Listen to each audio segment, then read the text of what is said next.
Bonsoir les amis, bonsoir Caroline. Bonsoir. Bonsoir les amis, merci d'être là. Et j'ai déjà une question, figure-toi Caroline. Une question importante, parce que si vous êtes là, c'est que vous êtes intéressé par le sujet. Monique Marie nous demande, est-ce uniquement autour des relations de couple ou des relations générales, familiales, amicales, etc. Déjà, bienvenue Monique, Marie, et merci pour la question. Et quand on parle de communication, quand on parle de relations, évidemment que ça s'adapte à tous nos relations. La communication est au cœur de toutes les relations, qu'elles soient professionnelles, familiales, amicales, voilà, c'est toujours au cœur d'une relation.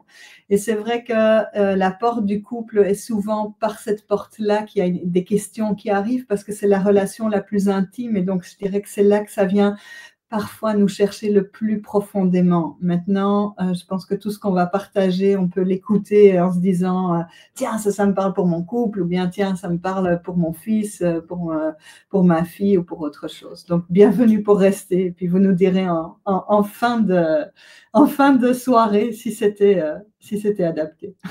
Donc, Monique Marie, reste jusqu'au bout du live parce qu'il y a des surprises aussi au bout du live. Et tu nous diras si oui ou non, tu te sentais vraiment concernée. Mais c'est vrai, ça commence par soi.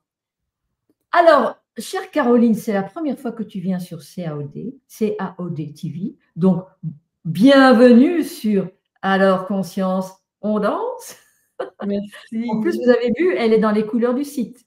La même dans la même gamme. La même gamme de couleurs. Il y a un mot bien spécifique que j'ai oublié là maintenant à l'instant. Alors, chers amis, nous allons vivre une soirée, une émission qui va toucher au cœur et à la conscience.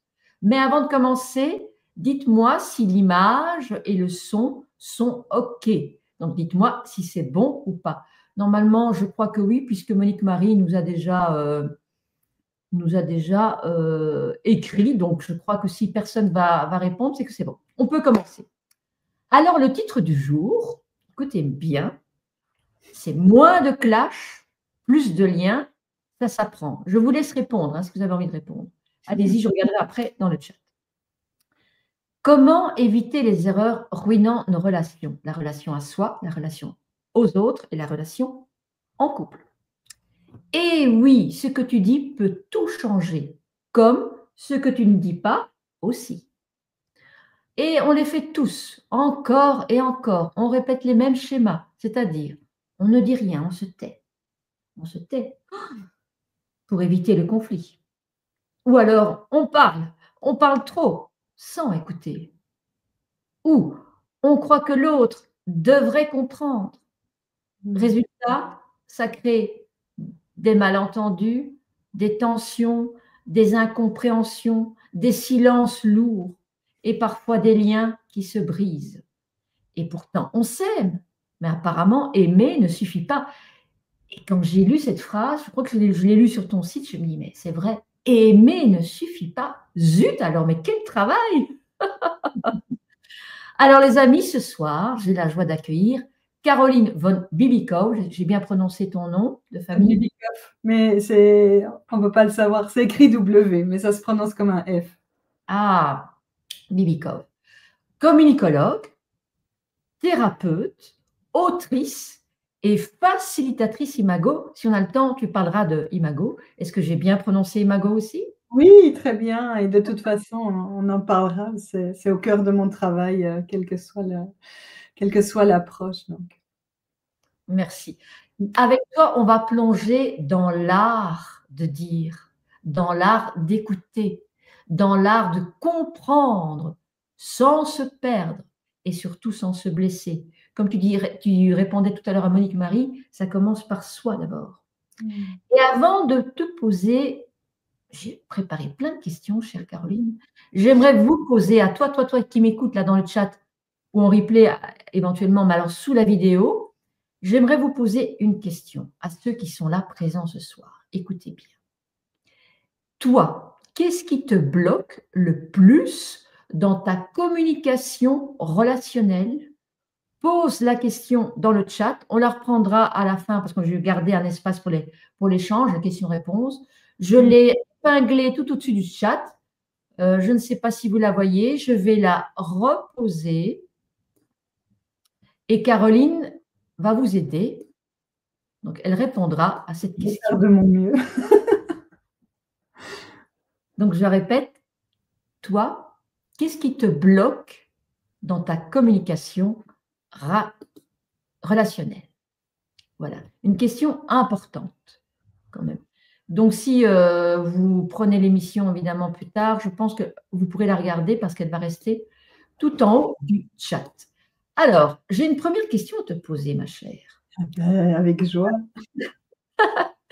Que t'inspire le titre « Moins de clash, plus de liens ». Ça s'apprend parce que combien de relations se brisent simplement par manque de mots, de compréhension, de conscience?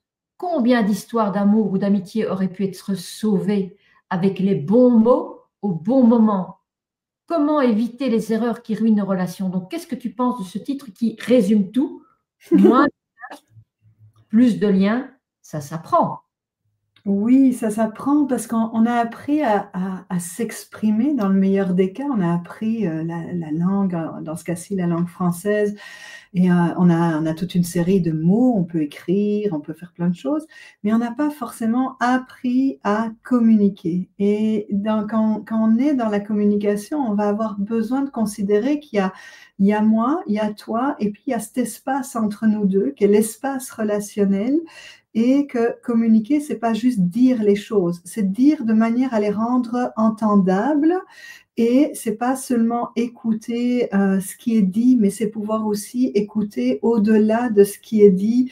Et souvent, on voit que le problème n'est pas le problème, le clash n'est pas le clash. On va se prendre la tête sur des histoires qui semblent souvent anecdotiques d'un point de vue extérieur, sur le rangement dans la maison, sur la ponctualité, sur plein de règles qu'on se met pour dire pour qu'on fonctionne bien ensemble, il faudrait que tu fonctionnes comme moi. Sauf que dans le couple et puis dans les familles aussi, la réalité, c'est que l'autre ne fonctionne pas comme moi. Et donc, ça va demander beaucoup de curiosité, d'humilité, de revenir, de pouvoir dire les choses et non pas de les déverser. Parce que souvent, j'entends des personnes qui me disent « Oui, mais j'ai déjà dit ça plein de fois. » Et je fais « Mais comment tu l'as dit ?»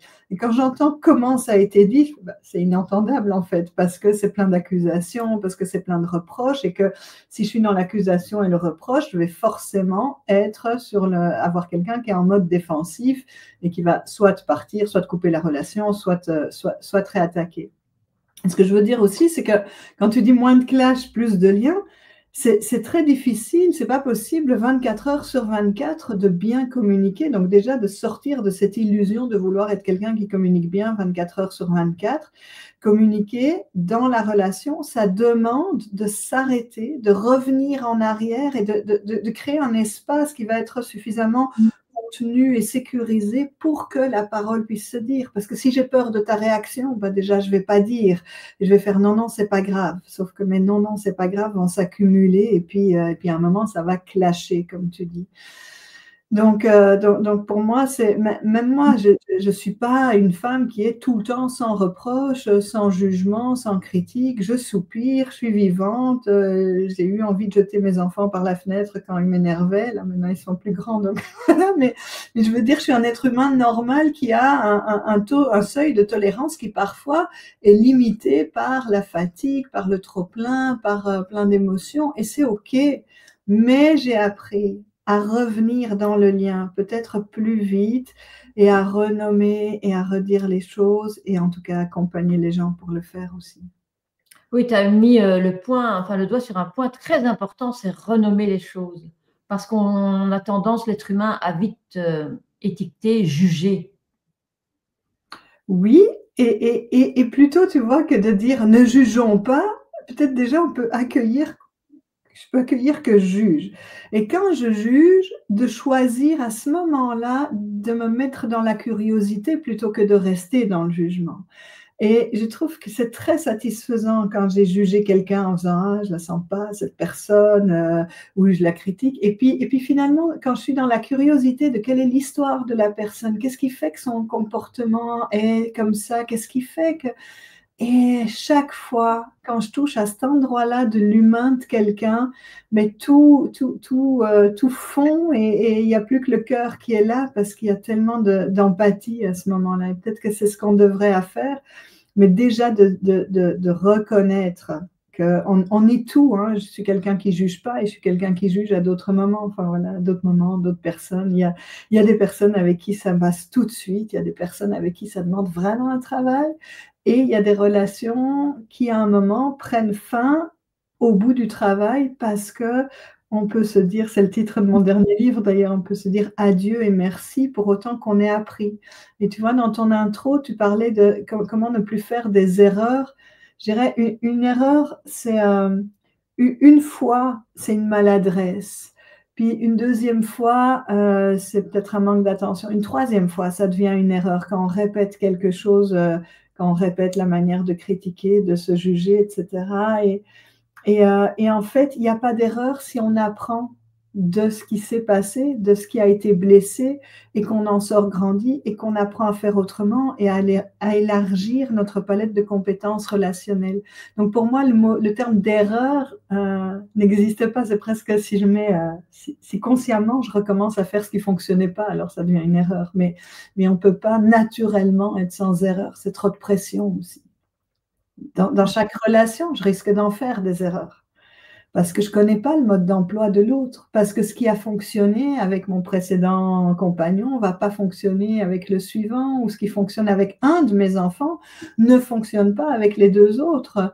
Et donc, chaque relation est unique et demande de s'adapter, de s'ajuster, d'apprendre le mode d'emploi. Donc, des erreurs, entre guillemets, j'en ferai dans toutes mes relations, mais ce ne sont des erreurs que si on répète un système qui ne fonctionne pas. Si on apprend à grandir ensemble à travers la relation, alors merci l'erreur du départ. Enfin, je veux dire, on est gagnant. Ça fait du bien de t'entendre, hein. Ça déculpabilise, ça apaise, c'est voilà, c'est plein de douceur, c'est bienveillant, donc ça fait du bien. Mais moi, je me demandais, parce que j'ai regardé ton site et j'ai vu tout ce que tu faisais, mais tu fais beaucoup de choses. Tu es comme une boule à facettes, je dirais un diamant à facettes, tu fais beaucoup de choses. D'où vient chez toi cette passion, je dirais énorme, pour la communication? Pourquoi ce besoin viscéral de comprendre ce qui se joue entre les êtres? J'imagine que ça fait des années, plus de 25 ans que tu t'occupes de ça, mais d'où ça vient? Alors, plusieurs choses. Je pense qu'on arrive sur la planète, on n'arrive pas comme un bébé tout vide qui va être rempli de l'extérieur. Sans doute, on arrive chacun avec des appétences, des compétences, quelque chose qui a besoin de fleurir, en tout cas. Et vraisemblablement, c'est cet aspect du lien que j'ai dû avoir envie de venir faire fleurir sur Terre, parce que je sens bien qu'il y a souvent dans les formations que j'ai suivies, j'en ai suivi beaucoup, mais j'avais ce sentiment non pas d'apprendre quelque chose de nouveau, mais de réveiller quelque chose que je savais. Mais merci d'avoir mis les mots sur ce que je sens depuis toujours. Et c'est comme si ça venait allumer la lumière dans des espaces de moi, mais qui étaient déjà là. Et alors, évidemment, j'ai choisi de m'incarner dans un terreau relationnel tout à fait inspirant pour ça, à savoir de vivre très rapidement le deuil de la famille unie, de ne pas comprendre ce qui se passait entre mon père et ma mère, d'assister toute petite à leurs difficultés relationnelles, à leur divorce, à ne pas avoir eu de mots, et c'était impossible à dire à l'enfant que j'étais, mais à ne pas avoir eu de mots pour me dire tu sais, tu verras plus jamais ton père. Et parce que c'est indicible, mais du coup d'être resté avec des points d'interrogation, d'avoir passé beaucoup de temps chez une grand-mère qui voulait pas me voir pleurer, qui voulait pas me voir avoir mal, et qui donc me redirigeait toujours vers de l'occupationnel pour me mettre en joie. Et je pense que très très tôt dans ce climat-là, très tôt, il y a eu une signature intérieure qui fait, mais moi je veux avoir des mots et je veux pouvoir traverser toutes mes émotions. Il n'y en a pas des bonnes et des pas bonnes. Enfin, en fait, c'était ça, c'était, je pense, l'accueil et surtout de pouvoir être rassuré parce que la majorité des problèmes de communication viennent d'une insécurité. Quand je me sens pas assez aimée, quand je me sens pas reconnue, quand je me sens pas valorisée, quand je me sens pas avoir une place, quand je me sens pas comptée pour l'autre. Et en fait, alors les phrases, je me fais mal aux phrases et au comportement de l'autre, mais ça vient sur ces endroits de blessure-là. Et, et du coup, je pense qu'il me fallait ce terreau-là pour faire non, on va faire différemment. Et en même temps, j'ai beaucoup de, voilà, de gratitude pour tout ce qui s'est vécu et qui m'a conduit à cet endroit-là. Et puis, je veux redire, c'est mon métier, je suis occupée sur cette question-là depuis 30 ans, mais il y a des relations qui restent encore aujourd'hui difficiles dans ma vie, où la communication n'est pas facile, et avant d'avoir des grands maîtres à penser comme Bouddha, Krishnamurti, Jésus, je ne sais pas quoi, moi, ma maman, le père de mes enfants, ce sont des grands maîtres d'apprentissage pour moi encore aujourd'hui. Et donc voilà, des fois il rit en disant c'est ton métier, c'est ta spécialité, et je fais oui, et je suis très bonne dans plein de relations et pour d'autres relations, et puis mais c'est eux qui me font travailler, et c'est intéressant aussi de voir qu'on est tout le temps en chemin. On n'est jamais, il y a une expression québécoise qui dit on n'est jamais rendu. On n'est jamais rendu. En communication, on n'est jamais rendu. Ça se passe bien à un moment donné dans une histoire. Et puis même, on le voit avec nos enfants, on a des périodes où la communication est facile, fluide, et puis il y a des moments où, comme tu dis, ça clash et c'est plus tendu, et c'est le propre des relations, en fait. Et c'est complètement en raccord avec ce que je vais te poser comme question maintenant. Justement, pourquoi c'est si difficile de bien communiquer, surtout avec ceux qu'on aime? Comme tu disais, il y a la famille, bon, on ne les a pas choisis toujours, mais pourquoi c'est si difficile de communiquer? Surtout dans ce monde, on a plein de moyens de communication. On voit très bien que avec une nouvelle technologie, tous les moyens de communication évoluent, mais sur ce plan-là, on n'a pas évolué. Enfin, je trouve, c'est encore difficile de communiquer, de bien communiquer, surtout avec ceux qu'on aime. Pourquoi? Alors peut-être parce qu'avec ceux qu'on aime, c'est ceux qu'on a le plus envie de faire rentrer dans notre univers, dans notre fonctionnement. C'est ceux qu'on a le plus envie d'adapter à l'idée qu'on se fait de comment ça doit être un enfant, une famille, un compagnon, un parent.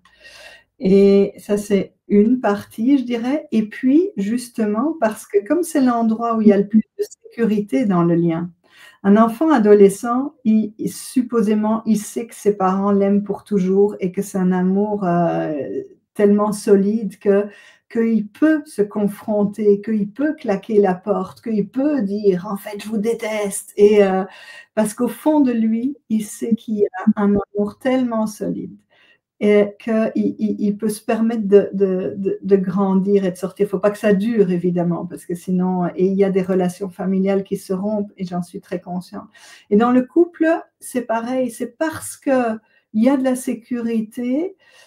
Enfin, quand il y a de la sécurité, ben, je vais pouvoir aller explorer non pas que ma lumière, mais toutes mes ombres et toutes les parts cachées de moi, qui fait que je vais peut-être sortir mon côté intransigeant, mon côté exigeant, mon côté procrastineur, en fait, je ne sais pas, toutes sortes de choses comme ça qui vont dans le jeu de miroir venir jouer. Et quand il n'y a pas assez de sécurité dans le lien, alors là je parle du lien amoureux, qui sont normalement pas des relations, c'est pas défini que ça va durer toute la vie. Et là, ce serait soit quand il y a beaucoup de sécurité, soit quand ça manque de sécurité, alors effectivement. Et aussi parce que l'endroit de la famille, les relations proches, ben souvent c'est ces relations-là qu'on est supposé nourrir à partir de 18h, 18h30, quand on revient du boulot.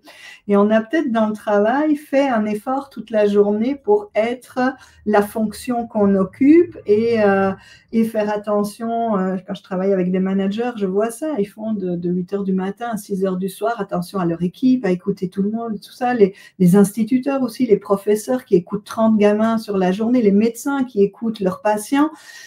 Et en fait, je pense que quand ils rentrent à la maison, il y a une fatigue et il n'y a plus de disponibilité. Sauf que dès que la porte s'ouvre, ça fait, ah, alors, il y a ça et ça et ça et ça et ça à faire et je te raconte ça et ça et ça. Et en fait, si on n'a pas d'espace pour accueillir l'autre, eh ben, ça va clasher, on va s'envoyer des petites piques, on va soupirer, on va dire non, pas maintenant. Et finalement, du coup, ces relations tellement proches qui ont besoin d'être le plus nourries, c'est celles qui ont le moins de temps pour se vivre. Et quand j'accompagne des couples, le plus difficile pour eux, c'est de trouver du temps pour leur relation. Ils ont du temps pour aller jouer au tennis, pour voir les enfants, pour voir les amis, pour conduire les enfants à je sais pas quoi, enfin demain. Mais quand ils rentrent, ils sont crevés et ils se mettent devant une série TV et puis ils vont se coucher et le lendemain, ça repart. Donc en fait, ça ne va pas bien non plus quand on manque de temps pour se dire qu'est-ce qui se passe en moi, qu'est-ce que je vis, de quoi j'ai envie, et de se recréer et de partager cette recréation constante de soi ensemble. En tout cas, tu entres à 120% dans la ligne éditoriale de ma chaîne, comme je t'ai dit en off, parce que tout ce que tu dis est d'une pertinence, d'une intelligence, d'une profondeur. Parce que à OD, on aime bien les personnes qui touchent les profondeurs. Et là, tu vas vraiment profond. Tu ne réponds pas comme une journaliste, je dirais. Tu parles vraiment avec, comme j'ai dit tout à l'heure aussi, avec bienveillance. On dirait qu'on est dans un cocon quand on t'écoute tellement que tu parles et que tu as des mots justes, les mots justes. Et ça, c'est une qualité, je suis sûre que ce n'est pas la première fois que tu l'as entendu. Non, non, mais ça justifie que je peux faire ce travail-là aussi. Et effectivement, je pense que j'ai cette qualité de pouvoir trouver les mots justes dans beaucoup de situations et une facilité, une fluidité à les dire. Et je vois que tout le monde n'a pas ça. Et donc parfois, ils me disent, mais ah oui, mais c'est bien comme tu le dis. Et donc mon travail, c'est aussi d'apprendre à chacun. Parce que tu sais, à l'intérieur de nous, parfois les choses sont claires. Et voilà. Et quand les mots sortent, c'est tout rétréci, c'est pas comme ça. Et puis l'autre, il comprend encore autre chose. Il y a cette très belle phrase de Bernard, citation, quoi, de Bernard Werber qui dit entre ce que je pense, ce que je veux dire, ce que je dis en réalité, et ce que tu as envie d'entendre, ce que tu entends, ce que tu comprends, il est possible qu'on ait des difficultés à communiquer. Ben oui, vraiment. Et puis il dit, mais essayons quand même. Et je trouve que tout tient dans le essayons quand même pour dire c'est toujours un travail à refaire. Et tant que le lien n'est pas satisfaisant, on peut continuer et revenir d'une autre manière sur le sujet. Et c'est là que l'approche Imago, par exemple, travaille sur des dialogues et des amorces et qui va donner un cadre très contenu pour ne prendre qu'un sujet à la fois et l'approfondir pour aller voir qu'est-ce qu'il y a en dessous du problème et à quel bout de notre histoire personnelle ça vient toucher. Parce que dès qu'on est réactif, dès qu'on est déclenché, c'est que ça vient appuyer sur quelque chose de plus ancien. Et on pense que c'est avec le partenaire ou l'enfant qui est là que ça se passe, mais en fait, la personne extérieure à nous n'a qu'un bouton rouge sur lequel elle appuie, et on pourrait dire c'est 10%, et puis il y a 90% qui sont toute mon histoire qui est réactivée. Et je fais « Ah ». Et encore une fois, ce que je dis ne compte pas. Ou « Ah ». Et encore une fois, quand je parle, on rigole de moi. Mais tu vois, c'est chaque fois il y a des résonances et des souvenirs, même parfois qui sont plus conscients d'avoir été humiliés parce que j'ai pris la parole devant la classe en primaire et tout le monde a rigolé parce que j'ai mal prononcé un truc. Et si j'entends dans une tablée d'amis des personnes rire de ce que j'ai dit, bah ça va bloquer la personne. Mais c'est alors qu'une autre ferait « Ah oui, je l'ai mal dit, point ». Et donc, on n'est tellement pas égaux et on réagit. Alors, en Imago aussi, on dit le couple, il sert à guérir notre enfance, quoi, à terminer notre enfance, à retrouver les parties perdues de nous. Mais j'ai envie de dire, c'est toutes les relations, parce que vraiment, je vois au travail aussi, on vient rejouer avec son manager, son chef et son DG, on vient rejouer des choses de l'enfance, j'ai besoin d'être reconnu, j'ai besoin d'être le plus compétent, j'ai besoin de faire tout ça. Et en fait, et du coup, on peut voir la vie comme un grand terrain de jeu, en fait, qui vient tout le temps nous aider à devenir entier et en étant confiant qu'on est un être absolument parfait. j'y suis pas, hein, là je fais la maline, mais j'ai aussi mes moments de doute, mais voilà. Mais on devrait instaurer Imago dans les écoles parce qu'on passe plus de temps, j'ai réfléchi quand même ce matin pour les poser les questions, je me dis, mais finalement, on passe plus de temps à paramétrer nos iPhones, nos ordinateurs, qu'à paramétrer notre communication relationnelle. Comme Oui, dit Thomas, je suis sûre que tu le connais, Thomas Dansembourg, il dit non. ceci, la paix, ça s'apprend comme le sport ou les maths, et je me suis inspirée de lui, évidemment, pour le titre. Donc, la communication, ça s'apprend aussi. On ne se préoccupe pas de gérer nos paramètres de communication relationnelle dans les écoles. C'est une matière qui n'existe pas. Tu valides ça, j'imagine, à 120%. Alors, c'était le discours de mon premier enseignant en communication, qui était Jacques Salomé, à Ah, l'époque. mais Et, euh, et lui, déjà, il avait un plaidoyer pour que la communication soit une matière à part entière et s'enseigne à l'école au même titre que les maths et le français et la gymnastique. Et alors c'est vrai que ça n'a pas basculé dans un programme officiel, mais il y a quand même de plus en plus d'écoles où il y a des initiatives, de plus en plus. Quand on dit oh, ça n'existe pas, c'est vrai. Et c'est vrai qu'il y a encore aussi beaucoup de douleurs et de choses inadmissibles dans le relationnel, dans les écoles et dans les entreprises. Mais il y a aussi des très belles initiatives. J'aime bien toujours pouvoir le mentionner. Et comme tu dis, il y a des écoles privées aussi qui mettent ça en valeur, hein, style Montessori ou De Crolly. oui, et j'en ai rencontré aussi dans le public ou dans le libre, tu vois, que ça dépend d'une personne en fait. Et quand la personne, elle a été curieuse, elle, de son histoire, qu'elle a fait quelques stages de développement personnel, relationnel et qu'elle s'est intéressée à ça, elle va tout de suite avoir envie de le transmettre. Et donc, il y a certaines personnes qui, dans leur classe, vont créer des cercles de parole, vont faire circuler des bâtons de parole, vont prendre un temps en dehors de la matière pour dire comment ça se passe, les relations dans la classe, comment est-ce qu'on peut améliorer. Ils ne sont pas nombreux, mais donc on revient à dire que l'invitation, c'est quand même toujours de travailler sur soi. Si je veux changer le monde, je commence par me changer moi, je commence par guérir mes blessures, je commence par regarder comment je fonctionne, et puis après, petit à petit, je redonne de ce que j'ai reçu. Magnifique. Alors, on va avancer un petit peu, on va te présenter. Donc, tu te définis comme communicologue, Mais mais oui. avec une approche différente des autres, zéro déchet relationnel. Alors, peux-tu nous expliquer ce concept d'écologie amoureuse, zéro déchet relationnel, et ce que ça change concrètement dans un couple?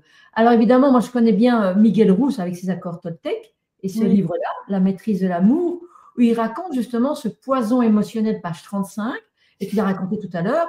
Il y a, par exemple, une femme qui est en colère. Elle attend que son mari rentre du travail. Et dès qu'il rentre du travail, elle va le traiter de tous les noms, tu es un nul, elle va tout faire pour attirer son attention. Et puis lui, finalement, à force d'entendre ça, qu'est-ce qu'il va faire? Il va s'énerver, il va être en colère aussi. Et donc, le poison émotionnel va passer de l'un à l'autre. C'est ça qu'il explique ici, page 35 dans son livre. Mais finalement, c'est ça ou c'est pas ça? Qu'est-ce que c'est exactement? Donc, toi, tu as nommé ta formation zéro déchet relationnel ou écologie amoureuse. Qu'est-ce que ça oui. conclut? Bon, de nouveau, et je veux honorer Jacques Salomé, voilà, qui a été le point de départ pour moi. Et lui, il parlait d'écologie relationnelle. Et, et en fait, et en imago, on en parle aussi d'une autre manière pour dire faisons de nos conflits et de nos difficultés des sources de croissance et d'apprentissage. Et l'idée de l'écologie, c'est quand on apprend, un, à faire moins de déchets, et deux, quand il y en a, à les recycler pour ne pas laisser de traces. Hein, quand je mets mes déchets alimentaires dans un compost, que je nourris la terre et que quelque chose repousse, on peut dire qu'il n'y a pas de traces négatives de mes déchets. La vie a été renourrie. Et si on adapte ça à la relation, ça devient intéressant parce que l'idée, c'est de ne pas laisser de traces. Fais en sorte qu'il reste aucune trace de ton passage. Alors tout le monde fait, qu'est-ce que je vais laisser comme trace? Parce qu'on veut écrire un livre, on veut avoir une chanson, une statue, je ne sais pas quoi. Mais c'est dans l'idée de ne pas laisser de traces, c'est-à-dire que qu'il n'y ait pas de traces de personnes en peine de mon passage sur cette terre ou de colère qui reste et des choses. Alors, ce n'est pas facile à faire. Et donc, l'idée de l'écologie, c'est de pouvoir, je pense, revenir dans la relation. Alors, un déchet relationnel, ce serait quoi?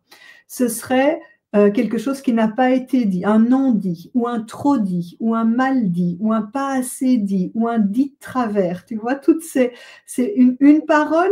Je te dis une parole et je vois que tu es blessé. Je fais quoi, c'est à cette heure-ci que tu arrives? Bon, déjà, on l'entend sur l'intonation et le reproche, mais c'est souvent comme ça que ça se passe. Et si je vois, alors de nouveau, hein, tu peux me faire, bah oui, c'est à cette heure-ci, je suis désolée ma chérie, mais j'ai eu du retard et je suis tellement contente de voir et il n'y a pas de traces, il n'y a pas de déchets.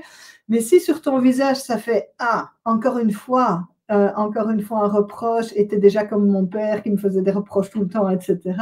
Ça commence à laisser de la trace. Et si je vois que ça a un impact sur toi, que je t'ai blessé, que ça a été négatif, que du coup, comme dit Miguel Ruiz, que la colère passe de l'un à l'autre, mais c'est à ce moment-là qu'il faut pouvoir revenir dans la relation et pour pouvoir dire, attends, je vois que depuis que je t'ai fait cette remarque sur ton retard, je vois que t'es fermé, que tu m'as pas beaucoup parlé, ou bien j'ai vu une larme qui coulait sur ton œil. Et on va prendre soin de cet instant. Quand je t'ai dit ça, c'est parce que j'étais très énervée, parce que j'avais l'impression d'avoir eu une lourde journée, d'avoir tout porté, et j'avais besoin d'aide et de soutien, et tu n'étais pas là, et ça a été difficile pour moi. Et alors, l'autre, il peut entendre, parce que déjà, ce que je viens de faire, c'est j'ai parlé de moi et de ma difficulté plutôt que d'accuser l'autre. Et inversement, alors l'autre, il a de la place pour répondre en disant, ben oui, ben c'est difficile quand tu m'accueilles avec ce reproche sur mon retard parce que je fais tout ce que je peux pour être à l'heure et en fait, j'ai eu une réunion imprévue et en fait, je me sens pas reconnue ou valorisée dans le travail que je fais malgré que j'arrive en retard. Et donc, l'idée de cette communication zéro déchet, c'est de pouvoir se rencontrer au cœur de ce qui se passe, au cœur de ce qui est touché et pas en surface du petit problème qu'il y a eu. Mais si ça se rejoue tous les X temps, le retard, et qu'on n'a pas creusé et qu'on n'a pas pu se dire dans qu'est-ce qui se passe pour moi réellement et qu'est-ce qui se passe pour toi à ce moment-là, qu'on n'a pas cherché ensemble des nouvelles manières de faire, qu'on ne s'est pas engagé à certains moments à dire 2 soirs par semaine, je m'engage absolument à te mettre en priorité et à rentrer plus tôt. Donc, ça va nous... Et c'est pour ça qu'il faut du temps pour parler de notre relation, déjà décortiquer qu'est-ce qui s'est passé, et puis après s'engager, devenir créatif et avoir envie prioritairement de faire que cette relation-là, elle fonctionne. Je parle du couple, mais je repense à la question du début et ça peut être tout à fait aussi avec un enfant. Il y a beaucoup d'enfants qui ont besoin d'avoir plus de présence ou plus d'échanges ou qu'on soit moins sur leur dos, enfin peu importe, mais il faut qu'on puisse écouter. Et puis on peut aussi dire à un enfant, mais tu sais, je vois bien que c'est les dernières années où tu es à la maison, et en fait, j'ai tellement peur du moment où tu vas partir que oui, j'ai envie d'être avec toi tout le temps et peut-être c'est envahissant et merci de me le dire. Enfin, voilà, donc là, je prends un exemple avec des grands, mais ça, on peut avoir des exemples avec des petits aussi. Merci. Et j'avais vu, parce que j'ai quand même regardé une de tes vidéos ou deux, quand même plus, et il y avait une vidéo où tu expliquais d'où venait le mot déchet, au fait. Parce que pourquoi on parle de déchets? On avait posé plein de questions à différentes personnalités. Je pense que tu vas savoir d'où ça vient. Et une personnalité a dit, mais qu'est-ce qui caractérise le plus la vie? Comment on pourrait définir le mieux, par un seul mot, la vie? Oui. Et c'est répondu une scientifique, je crois, le Oui, déchet. malheureusement, j'ai pas retenu à l'époque et je savais pas que j'aurais besoin que je la reciterais aussi régulièrement et j'ai pas retrouvé. Et donc, c'était l'étude d'une biologiste qui, donc la science a toujours besoin de nous prouver ce qu'on voit, mais de le prouver par des, je sais pas, des formules ou quelque chose comme ça. Et donc, la question, c'était comment est-ce qu'on peut définir, s'assurer que quelque chose est vivant ou mort? Parce que, Comment est-ce qu'une pierre est vivante? Est-ce qu'un arbre est vivant comme un humain, et cetera? Enfin bon, bref. Et la conclusion de cette femme, le plus petit, parce qu'alors les gens, ils répondent, ah ben, ça évolue, c'est en mouvement, ça grandit, il y a des échanges, donc il y a toutes ces réponses-là. Mais le plus petit dénominateur commun de cette biologiste, c'était de dire tout ce qui est vivant, en fait, produit du déchet. Que ce soit les plantes, le CO2, que ce soit nous quand on va à la toilette. Donc on ingère une partie et puis on en rejette une autre, que ce soit avec l'air, avec la lumière, avec l'alimentation. Il y a cette notion du cycle. On est des êtres, on fait circuler en fait la vie en nous par cette manière d'absorber une partie et d'en rejeter une autre. Et quand on dit que la relation, c'est quelque chose de vivant, et ce l'est, puisque c'est en mouvement, que ça fait évoluer, que ça évolue, etc., qu'il y a de la respiration, de l'échange, du partage, mais c'est de garder aussi cette idée que si on est en relation, on est dans une relation vivante, et donc il va y avoir des déchets entre nous sur ben ça. Et alors souvent, c'est quand on sort de la période romantique aussi de la relation, parce que au début d'une relation, ben c'est super, mais parce qu'on a aussi le cerveau plein d'hormones et de chimie qui fait qu'on a d'abord besoin de se rassurer sur le fait que ça va être chouette. Donc on se montre aussi sous notre plus beau visage, on a des échanges et on cherche qu'est-ce qui nous relie? Qu'est-ce qui fait qu'on est les mêmes? Il y a ce désir de fusion. Ah, tu aimes les Beatles, moi aussi. Ah, tu aimes marcher, moi aussi. Tu aimes le gâteau au chocolat, magnifique. On va pouvoir vivre 30 ans ensemble. Enfin voilà, donc on se reconnaît. Et puis quand ça fait, ah, tu préfères Mozart? Moi, je préfère, ok. Bon, c'est pas grave, ça va le faire. Donc on a suffisamment de déni dans l'état amoureux pour mettre de côté ce qui ne fonctionne pas et pour se satisfaire de ce qui va fonctionner. Et puis, au bout du cycle de la phase romantique, on va arriver dans ce qu'on appelle la lutte de pouvoir, qui est un passage sain dans le cycle des relations. Et dans la lutte de pouvoir, tout d'un coup, ça devient un jeu pour est-ce que tu vas, s'il te plaît, rentrer dans mon monde? Est-ce qu'on va ranger la maison comme moi je considère que je la range? Ou est-ce qu'on va vivre les vacances sans jamais les préparer et sans jamais savoir où on va? Parce que moi, je préfère que ce soit comme ça. Et là, ça devient qui a raison et qui a tort. Et ça devient même, tu as pas raison d'aimer Mozart, c'est démodé, alors que les Beatles, bon, un peu aussi, mais enfin, tu vois, voilà, dans les exemples. Donc, on va se faire la guerre. Et c'est dans cette phase-là que la plupart des couples se séparent et c'est dans cette phase-là que la plupart des ados avec leurs parents peuvent se clasher aussi. C'est aussi un moment une lutte de pouvoir, qui a raison, qui a tort, comment ça dormait, maman, je suis libre, je peux faire ce que je veux, je suis grand maintenant, etc. Il va y avoir tout ça. Et c'est dans ces phases critiques-là qu'on va vraiment avoir besoin de prendre soin de la relation et de se dire qu'on ne connaît rien de l'autre et qu'on doit le redécouvrir et se mettre en curiosité et s'interroger et prendre soin de la relation. C'est Et sûr, donc, parce qu'on dit que l'autre évolue autant que nous. Et il faut cette curiosité, comme tu disais au tout début, cette curiosité et pas ce jugement. oui, et parfois on n'évolue pas à la même vitesse parce qu'il y a des personnes qui vont dire oui, mais avant tu n'étais pas comme ça. Oui, mais tu as changé.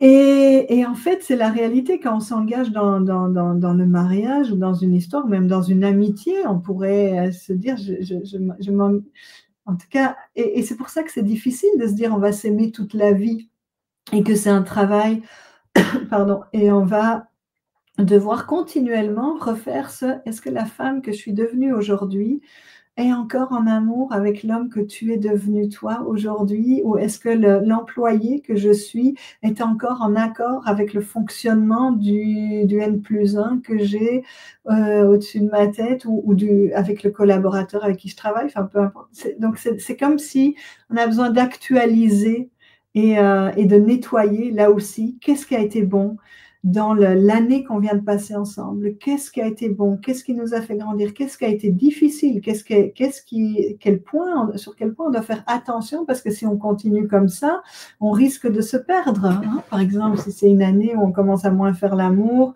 ça vaut la peine d'en parler plutôt que d'attendre que ça se remette tout seul.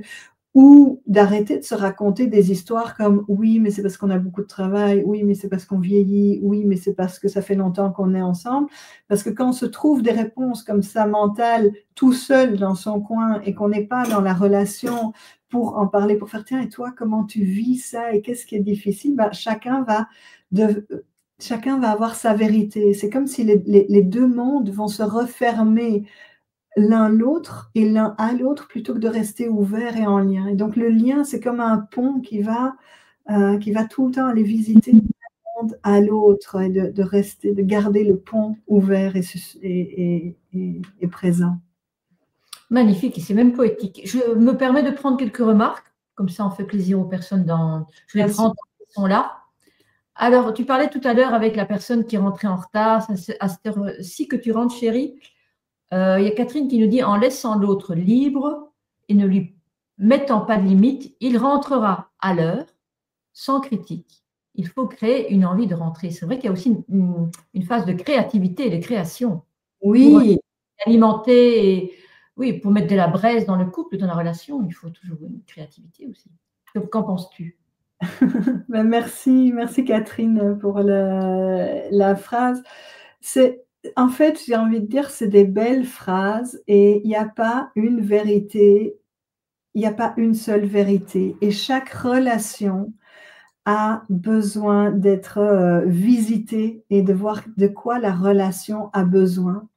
Ça peut être vrai, et ça peut aussi être en mettant pas de limites, en disant pas son besoin d'être en lien et de se voir et de passer du temps ensemble. Ben, à un moment, le boulot peut prendre le dessus, ou les amis, et on peut se sentir très seul. Donc finalement, ça part toujours de comment je me sens avec ce qui se passe. Et si c'est OK et que c'est fluide, ben, il n'y a pas besoin de travailler sur la relation. Mais s'il y en a un des deux qui est en souffrance d'une manière ou d'une autre, comment on va aborder le sujet et chercher ensemble pour ne pas être dans la critique et la lutte de pouvoir.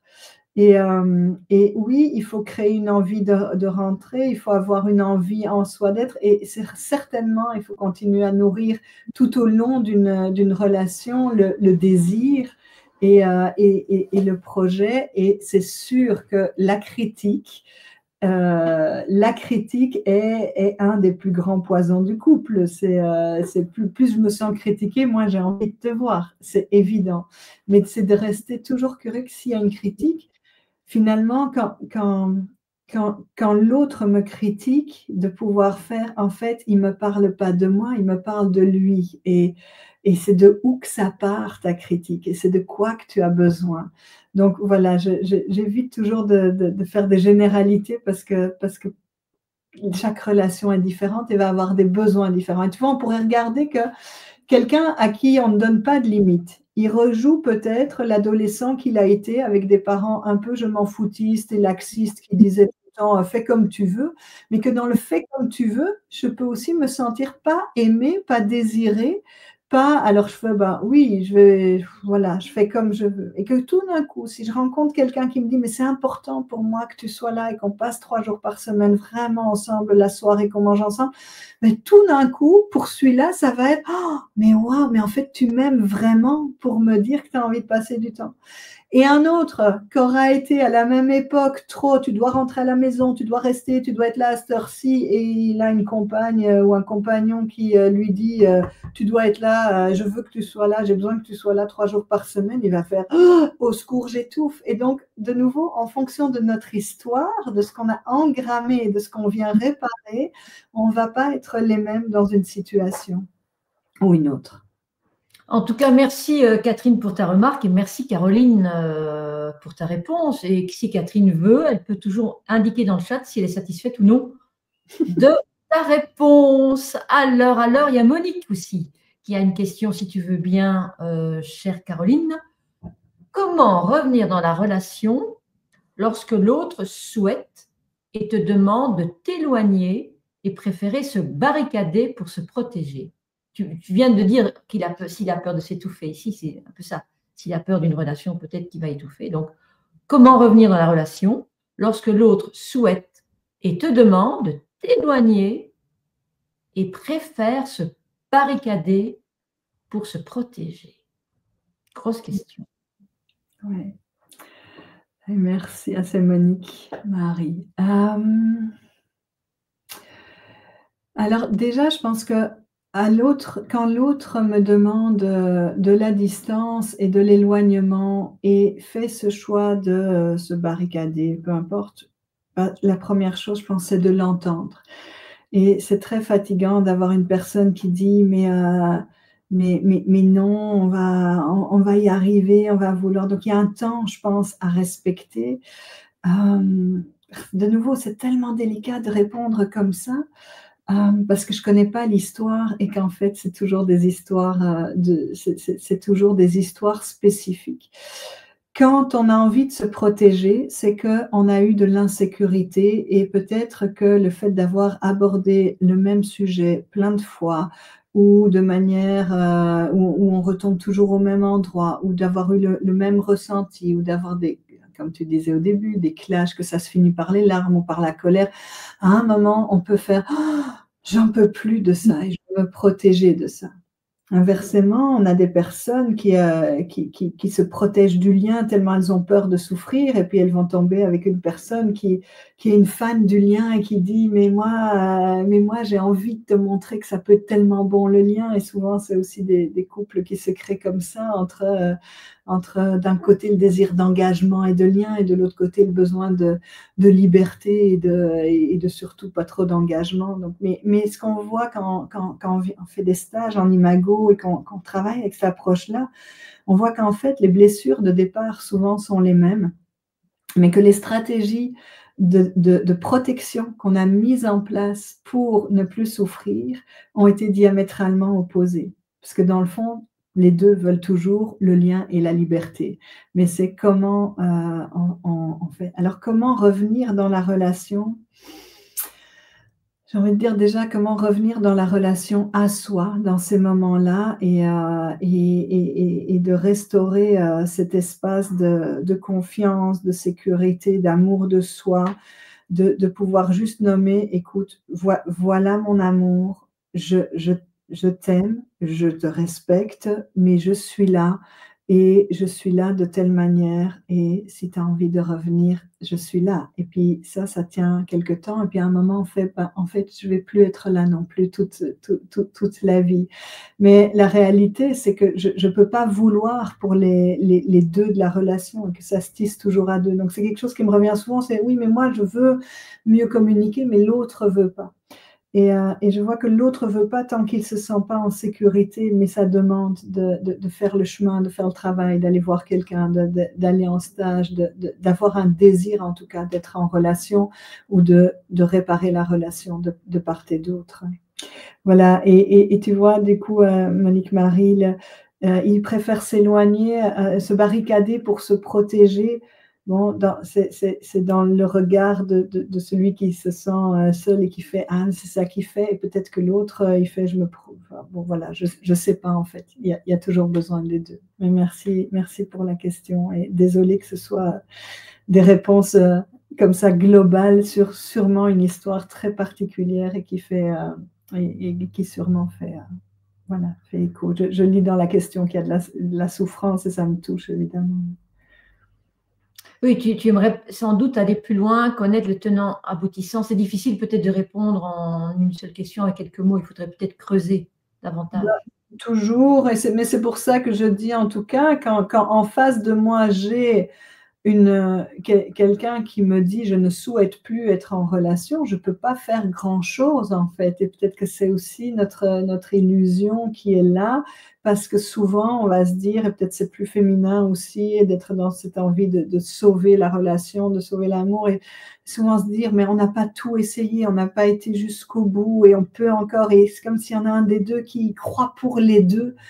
Mais parfois, l'autre, il a besoin d'espace, il a besoin d'aller marcher, d'aller faire le chemin de Saint-Jacques-de-Compostelle ou quelque chose comme ça, ou un désert, pour pouvoir avoir l'espace. On n'est pas tous à la même vitesse non plus. Hein, il y a des gens qui vont très vite dans ce que je ressens, ce que je sais, comment ça va, comment je le dis, et puis d'autres personnes ont vraiment besoin de temps, d'espace et de vide entre les moments de rencontre pour vraiment pouvoir toucher, mais qu'est-ce que je sens? Est-ce que je suis vraiment bien dans la relation? Est-ce que et j'ai besoin de réexpérimenter? Est-ce que quand je suis seule, est-ce que j'ai envie de te voir? Et j'utilise «j'ai envie de te voir» et pas «tu me manques», tu vois? Spécifiquement, parce que dire il y a des mots comme ça: «Tu me manques», mais alors «tu me manques», on est déjà sur un point fragile de la relation. Ça veut dire que j'ai besoin de toi pour me sentir bien et au complet. Or ça va pas tenir, ça va pas tenir longtemps. On bâtit pas une histoire sur le manque, on bâtit une histoire sur le désir de partager et d'être ensemble. Et donc, voilà. Mais je sais qu'on n'a pas tous. Il y en a qui vont être bien en relation quand on se voit 2 fois par semaine, et puis il y en a d'autres, qui vont être bien quand on se voit tous les jours. Voilà. Et ça, c'est des moments difficiles et où il y a moyen, enfin, on a besoin de faire des dialogues et des rencontres, mais ça devient spécifique. En tout cas, merci, merci Monique pour cette question intéressante, et j'espère que la réponse de Caroline te sied, te convient. Tu peux toujours répondre dans le chat. En tout cas, Catherine était contente de ta réponse. Elle a mis merci. Avec plaisir. Et justement, elle avait une petite remarque aussi. Oui, laisser toujours la liberté à l'autre, ça c'est sûr. C'est son expérience. Et elle a une question ici. Si une souffrance existe dans un couple, c'est qu'initialement, il y a eu beaucoup d'illusions et peu d'authenticité. Que dirais-tu à ce sujet? C'est pas facile, hein, ce jeu de. Je préfère avoir évidemment toujours les gens de visu, mais voilà, c'est le jeu d'une émission comme celle-ci, et que c'est par l'écrit que ça passe pour vous qui nous écoutez, et par la parole pour moi, sans vous voir, parce que déjà pour écouter l'autre et sentir d'où vient la question, ben souvent je regarde la personne, et tu vois Marie, quand je te regarde, je vois ton visage, je vois les expressions, je vois ta bouche, je vois que tu hoches de la tête. J'ai tellement déjà plus d'informations sur la personne quand je peux la voir et la sentir, que quand ça vient par écrit. Donc je me plie à l'exercice, mais je trouve qu'il n'est pas facile. Quel que soit l'endroit où on est en souffrance, j'ai envie de dire, ça vient peut-être de nos illusions. J'aime bien le lien, en tout cas, et l'illusion, c'est l'histoire que je me raconte, ou les histoires que je me raconte. Et en fait, on passe sa vie à se raconter beaucoup d'histoires. Et d'ailleurs, quand l'autre dit ou fait quelque chose qui me touche, bah, je me suis toujours raconté une histoire. Quand tu ne m'aides pas à débarrasser, je redis, hein, souvent c'est sur des trucs anecdotiques, ou quand tu ne m'aides pas à débarrasser, ou quand tu laisses le garage sans dessus-dessous après avoir bricolé, en fait, l'histoire que je me raconte, c'est que je compte pas pour toi. Ou l'histoire que je me raconte, c'est que tu es vraiment un égoïste. Ou l'histoire que je me raconte, parce que parfois elle est pas belle, l'histoire qu'on se raconte. Et donc ça me fait penser à ça, le terme d'illusion, ce serait les histoires que je me raconte, et je me raconte beaucoup d'histoires sur comment doit être le couple, comment ça doit fonctionner, ce que j'en attends, comment est mon rêve de vie, et en fait c'est ce que fait le cinéma aussi, la publicité. Tout le monde nous met plein d'histoires dans la tête depuis qu'on est tout petit, en fonction de ce qu'on a lu, de ce qu'on a vu. On se raconte des histoires, et quand on se raconte des histoires, on n'est pas dans le réel de la relation et de la rencontre. Et on voit que souvent, on va aussi vouloir plaquer sur l'autre le, le, le masque, le profil, le costume de comment je voudrais que tu sois mon homme, comment je voudrais que tu sois ma femme. Maintenant, je vais reprendre la phrase de la fin sur peu d'authenticité parce que moi, j'ai du mal à me dire, alors je suis peut-être naïve, mais j'ai du mal à me dire qu'on n'est pas juste, peut-être qu'on est authentique au moment de la rencontre ou dans le début avec qui on est à ce moment-là. Et comme la relation nous fait découvrir de plus en plus de côtés de nous-mêmes, et ben peut-être que c'est là tout d'un coup que ça manque de mots, mais et qu'est-ce qu'on met dans ce mot-là de l'authenticité? C'est ma vérité du moment, c'est la vérité à laquelle je veux moi-même croire. Et donc, il n'y a pas toujours une mauvaise intention. C'est ça que je veux dire. Quand on dit il y a peu d'authenticité, moi je l'entends comme un jugement de t'as caché des choses. Il y a beaucoup de personnes aujourd'hui qui ne savent pas encore réellement qui elles sont, ce qu'elles veulent, ce qu'elles ressentent, comment fonctionne leur système émotionnel, ce qui les déclenche, qui peuvent prendre leurs responsabilités dans ce qui se passe dans une relation. Et moi, c'est tout ça que je mets dans l'authenticité. On pourrait mettre la vulnérabilité aussi. Et d'où l'intérêt de rester en lien et de pas, ouais, c'est ça, de pas construire toute l'histoire sur le début d'une rencontre. Et on voit que les couples qui se rencontrent ou même les amitiés qui se créent, on se raconte beaucoup au début d'une relation. Et voilà ce que j'aime, voilà ce que j'aime pas, voilà comment je fonctionne, voilà de quoi j'ai besoin, voilà ce en quoi je crois et tout ça. Et tout d'un coup, ça devient figé. Et j'entends parfois des phrases: «Ah non, mais tu peux pas parler à Marie de ça parce que, de toute façon, elle va monter dans les tours ou elle supporte pas, ce sujet ou cette manière de vivre». Et en fait, on est 4 ans plus tard et peut-être que Marie, elle a envie de découvrir, d'autres choses ou qu'elle s'est assouplie sur un sujet. Donc l'idée de rester focus sur qu'est-ce qu'on a su d'une personne, bah, c'est comme si après on veut plus qu'elle change. Mais donc voilà, l'authenticité, je pense qu'on la répare si on reste vraiment dans le lien régulièrement et dans la curiosité, mais déjà de soi à soi, hein, qui je suis aujourd'hui. Je fonctionne pas comme la femme que j'étais il y a 2 ans, quoi, vraiment. Et donc, c'est pour tout le monde pareil. Donc voilà. Donc pareil, j'imagine, Catherine, tu peux dire si tu es pas contente de la réponse, parce que Marie te dit.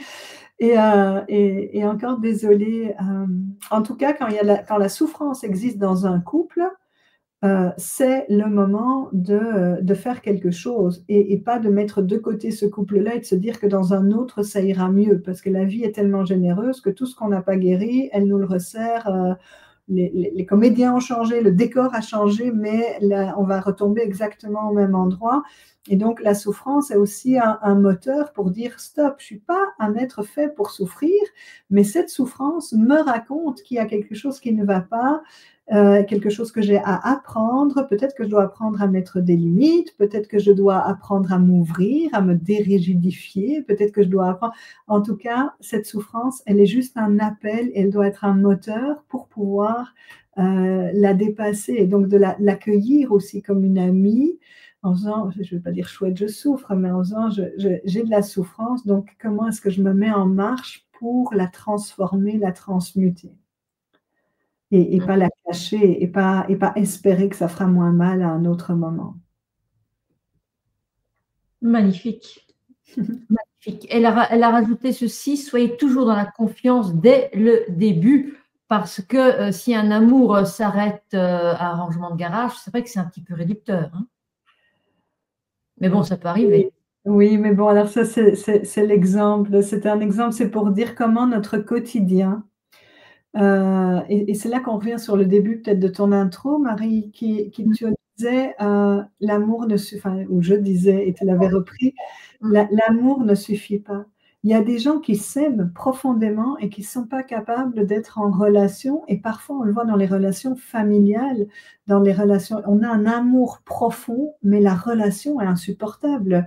Il y a de l'amour, il y a plein, il y a de l'acceptation de l'autre, mais il y a pas la possibilité de passer des vacances ensemble, par exemple. Donc c'est là que je dis que je différencie l'amour et la qualité de la relation. Et puis inversement, on a des gens qui sont en très bonne relation, qui fonctionnent très bien, qui peuvent être des bons coparents, etc. Mais il n'y a plus d'amour, ou il n'y a pas assez, il y a pas cette lumière, il y a plus de désir, il y a plus cet état amoureux d'attention. Mais on fonctionne bien, la relation est OK. Donc il y a des gens qui restent en très bonne relation, malgré qu'il y a plus d'amour et comme ça. Et donc, non, l'amour ne se résume pas à une histoire de garage, mais quand on a passé la période romantique, et là peut-être vous n'étiez pas là à ce moment-là, il faut réécouter le début, mais quand on a passé la phase romantique, c'est sûr que c'est le quotidien qui va venir pointer des petits dysfonctionnements. Et donc la première fois, on va sourire en faisant ah, t'as pas rangé le garage, c'est pas grave, je vais le faire. Puis je te demande, est-ce que ce serait possible pour toi quand tu bricoles de... Et puis une deuxième fois, ça fait oui, mais bon, je comprends. Et puis troisième fois, puis c'est quand ça fait 10 fois et que ça fait, mais à un moment donné, j'en peux plus de devoir tout enjamber quand je passe le garage. Et en fait, j'ai l'impression en fait, c'est quand on a l'impression de compter plus rien, de ne plus compter pour rien, de ne plus être là. Mais on peut faire un petit détour, si tu me permets, Marie, parce que je sais que tu as encore plein de questions, mais par le... J'avais envie de prendre une ou deux remarques, mais vas-y, fais un détour. Oui, j'ai envie de faire un détour par le cycle menstruel de la femme. C'est quelque chose que j'ai beaucoup enseigné dans les cercles de femmes. Et Miranda Gray a écrit ce magnifique livre qui s'appelle La Lune rouge, et où elle parle des 4 phases de notre cycle lunaire. Et moi, je vois qu'il y a une communication aussi qui est très variable chez la femme, pour celles qui sont encore dans leur nature cyclique, en fonction de où on en est dans notre cycle. Et donc, si je vais à la va-vite là-dessus, dans les énergies de la jeune fille, qui sont les énergies du printemps, du matin, où il y a plein de dynamisme, où on s'inscrit à la salle de sport et où tout va bien, les petites choses qui dérangent, en fait, on le dit cash, c'est pas grave, on le fait nous-mêmes, on a l'énergie pour le faire.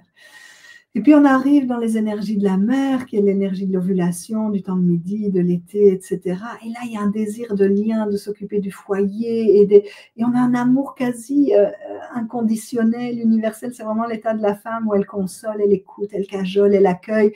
Et donc, elle va absorber encore les difficultés d'une manière peut-être plus facile à ce moment-là, parce qu'elle peut se connecter à l'amour qu'elle a. Et puis arrive la phase de l'enchanteresse, qui est la phase prémenstruelle et qui serait liée à l'automne, au déclin de la journée, au bourrasque de vent, et qui est une période très, très tempétueuse, et où là, il y a tellement de tension à l'intérieur du corps qu'il y a de la fatigue, mais qui n'est pas écoutée. Et en fait, on a moins de résistance, et du coup, les petits trucs deviennent insupportables. Et là où je montais, là, j'utilise toujours l'exemple de la manne à linge, mais là où je montais la manne à linge facilement dans ma première phase de cycle, là où je faisais une demande, où j'étais plein de compréhension sur « oh, les pauvres, ils n'ont pas le temps », et que je le faisais, au moment de l'enchanteresse, c'est le moment où j'ai piqué une gueulante en faisant « mais personne ne me considère et je suis pas la bonne à tout faire ». Et elle est très dramaturge, cette phase-là. Donc là, on peut avoir des coups d'éclat. Et puis, il y a le temps des lunes, le temps des règles, le temps du repli sur soi. Mais comme la femme aujourd'hui n'a pas d'espace pour se replier 3 jours par mois dans sa grotte, et qu'elle continue à être dans le dynamisme, le faire, etc. Enfin bon, on pourra faire une émission entière là-dessus, je vais très vite. Mais je pointe ça parce que je vois que dans notre manière de communiquer, sur les mêmes choses, on est réactif différemment parce qu'on n'écoute pas nos besoins, ou parce qu'on n'en a pas conscience et qu'on ne sait pas les dire. Très important d'en parler. Très, très important. J'aime bien ce petit détour. Je le réécouterai parce qu'il m'enchante. Alors, je reviens à Monique qui te remercie pour la réponse. Et elle comprend maintenant que nous avons un rythme différent. Elle va respecter la demande de l'autre et revenir à elle. Ça, c'est beau. Oui, et je dirais, la seule chose que je t'invite à faire, c'est juste de pouvoir envoyer un message d'une manière ou d'une autre pour dire j'ai entendu ta demande de temps et j'ai à cœur de te respecter, et je veux juste te dire que pour le moment, si je suis encore disposée, si tu as envie de revenir vers moi, je serai là. Et puis peut-être qu'un jour, tu lui écriras en disant « écoute, même si tu aurais envie de revenir vers moi, maintenant c'est moi qui vais fermer la porte parce que je ne vais pas non plus t'attendre comme ça. Mais juste de nommer, parce que sinon on dit oui, ah oui, j'ai compris, je reste, mais de nouveau, on ne donne pas le mode d'emploi. Donc, c'est vraiment de dire, j'ai entendu ta demande, je sens que c'est important pour toi, c'est difficile pour moi, mais vraiment, j'ai à cœur de te respecter et voilà, welcome quand tu veux. Magnifique. Je pense que Monique Marie sera vraiment contente de ça. L'illusion, elle rajoute l'illusion de la famille unie me parle bien. Certainement un deuil à faire de son côté. Merci. Ah oui, alors ça, c'est tout un autre thème, c'est le thème du deuil. Et effectivement, j'aime bien dire qu'on devrait avoir un cimetière des illusions, de nos illusions de vie, de nos rêves de vie. Et que ça ferait du bien. Et dans le dernier livre que j'ai écrit, qui s'appelle Adieu et merci, ritualiser les transitions de vie, mais je parle beaucoup de l'importance des gestes symboliques, des actes symboliques qu'on peut faire pour nous aider, nous soutenir et nous porter dans les moments de transition, comme une séparation, comme la fin de quelque chose. Donc, je vous invite à découvrir ce livre magnifique qui vient de Je vais sortir. mettre les coordonnées à la fin, donc restez jusqu'à la fin, je donnerai une série de coordonnées. Je vais peut-être pas prendre tout maintenant, on va un peu avancer. Voilà. C'est vrai que nos illusions viennent de notre éducation, souvent et toujours. Des histoires qu'on nous a racontées. Oui, de notre éducation, du monde dans lequel on a vécu et de notre manière à les absorber ou non, parce que de nouveau, on n'est pas égaux et il y a des enfants qui très tôt vont se mettre en position contre ce qu'ils ont reçu et en disant bah non, pas du tout. Et puis dans d'autres familles, on va faire ah oui, ça doit être comme ça parce qu'on a peut-être été éduqué sur chez nous, on est comme ça, on doit, il faut, etc.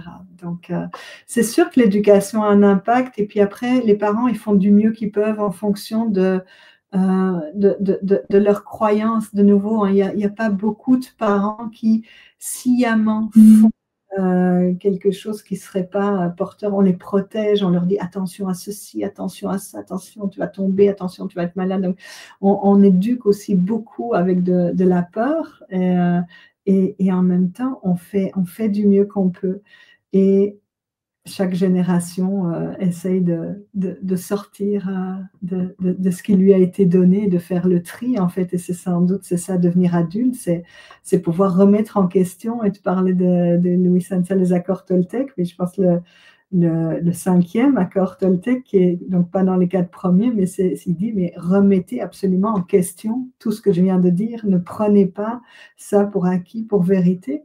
Et peut-être que c'est ça notre responsabilité à un moment donné, c'est de faire qu'est-ce qui est juste pour moi, qu'est-ce qui me parle, qu'est-ce qui vibre, qu'est-ce qui met mon cœur en marche. Et est-ce que je vis la vie que moi je veux ou est-ce que je vis la vie qui correspond à ce qu'on attendait de moi? Magnifique. Et je reprends aussi cette phrase, enfin cette conclusion, Monique, tout émue par la deuxième réponse de Caroline, gratitude.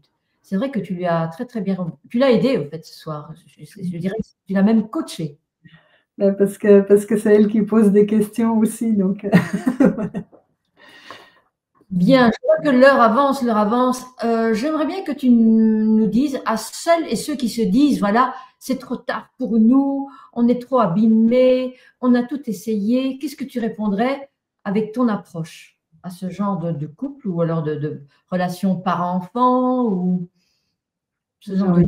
déjà, ça me parle. Pour moi, il n'est jamais trop tard. C'est-à-dire que tant que je suis vivante, il y a la possibilité, tant que je respire, il y a la possibilité de faire quelque chose. Donc, je ne sais pas très bien ce que tu mets dans c'est trop tard pour nous. Tu parles d'un couple qui serait. Alors, la réalité, c'est que les couples, ils attendent trop, ils se font trop mal. Et quand ils arrivent en thérapie chez le thérapeute, parfois, ils ont touché le point de non-retour parce qu'il n'y a plus d'envie. On est passé à côté du temps où l'engagement était possible parce que ça fait des années qu'on tire.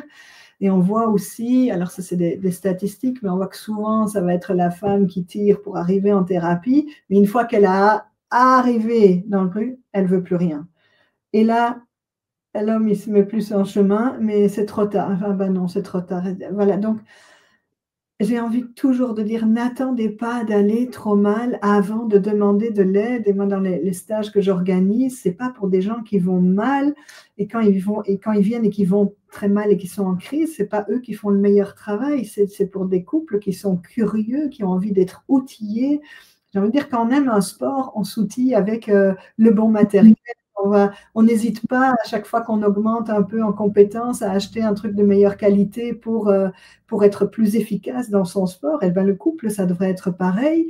On devrait, à chaque année qui passe, investir un peu plus pour se garder, pour être garant d'une qualité de qu'est-ce qu'on a encore à apprendre, comment on peut fonctionner, comment on peut faire moins de déchets ensemble, comment on peut prendre soin. Et tu parlais du temps qu'on met à paramétrer notre téléphone et je vois combien ça pose pas trop de problèmes vraisemblablement d'acheter un téléphone à je sais pas combien de centaines d'euros, voire 1000 euros et quelques. Et par contre, venir en stage, tout d'un coup, ça fait ah, c'est cher. Et je fais, ben voilà l'endroit où on fait, tiens, c'est dommage, quoi. C'est dommage que pour un téléphone plein de trucs chronophages, on est. Et pareil, j'en ai acheté un, évidemment, et c'est mon outil de travail et j'en ai besoin. Mais de garder en tête que c'est le couple et la relation a besoin. Alors là, peut-être que je fatigue et je me suis peut-être perdue. Est-ce que j'ai répondu à ta question? Oui, oui. Et j'aimerais bien te poser deux questions avant de parler de ce que tu vas nous proposer. Encore deux petites questions avant de parler de ce que tu vas nous proposer, de nous offrir. Quels sont les signes précurseurs d'une communication défaillante dans le couple? Est-ce que tu as déjà réfléchi à ça? Est-ce qu'il y en a? Et comment les identifier pour agir à temps? Du coup, j'ai l'autre question qui me revient.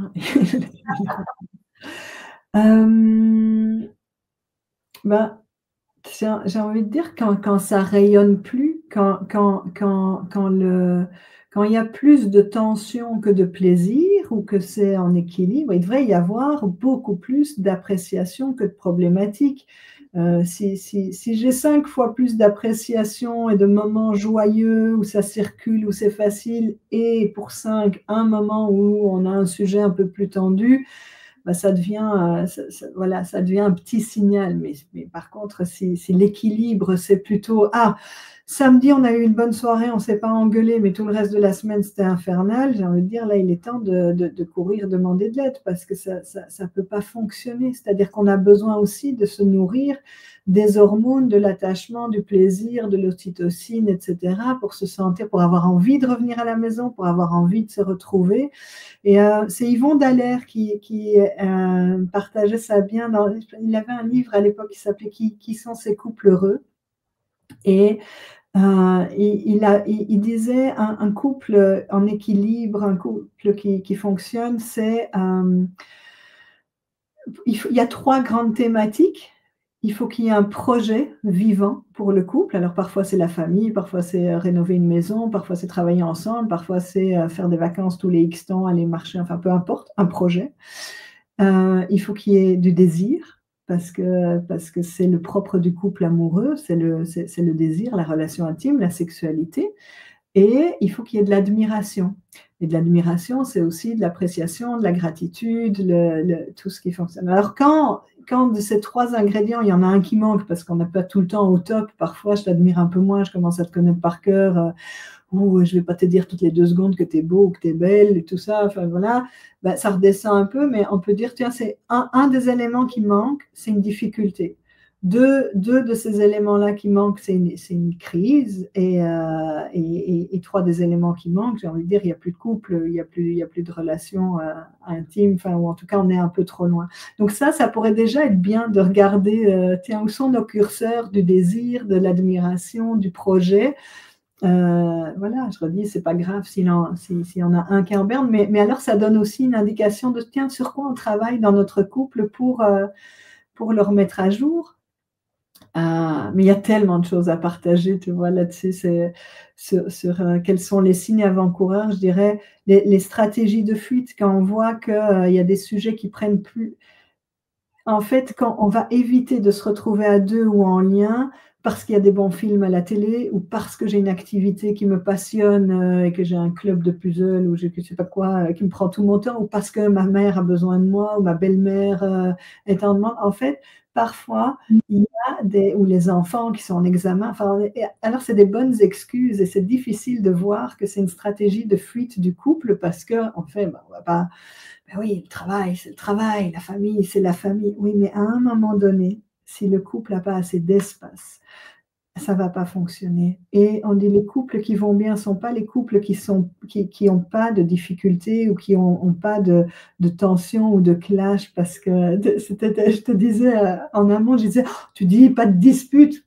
Est-ce que c'est ça? Non, mais ce sont les couples qui vont pouvoir revenir dans la relation plus vite et ne surtout pas être dans, il y en a un qui boude pendant 3 jours ou pendant une semaine, avant, et puis on fait, oh ben non, on va pas en reparler parce que maintenant ça va. Ça, c'est casse-gueule très très fort. Mais donc, l'idée, c'est bien sûr, il y a des ruptures de lien parce qu'on n'est pas d'accord, voilà, mais on va revenir dans le lien. Et c'est comment on va revenir régulièrement et chaque fois réparer, faire ce travail de réparer et de grandir avec la relation.